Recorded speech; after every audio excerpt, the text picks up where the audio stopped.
How to restore deleted boards in Monday.com. Hello guys and welcome to this new tutorial. In today's video I'm going to show you how simple and easy it is to restore the deleted boards that you have deleted, and maybe accidentally, maybe you haven't took the attention to not delete them, or you have forgot something on them.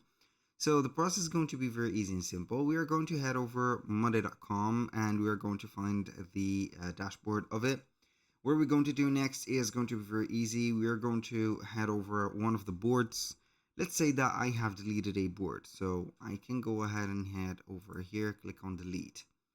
You can go ahead right away and click on undo like that. Click on delete and then you're going to have the green button, click on undo. Or you can go ahead and head over here and you're going to find the trash. So I'm going to delete it again.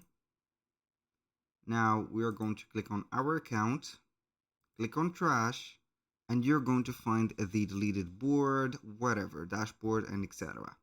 You're going to select that and restore it or delete it permanently. I'm going to restore it and it is going to be taking its place here. So I'm going to redo the process. Delete. We're going to head over here, trash, click on it, restore, boom. That was all for today's video. Thank you guys for watching. I hope that you have enjoyed the content, and I hope to see you soon on the next one.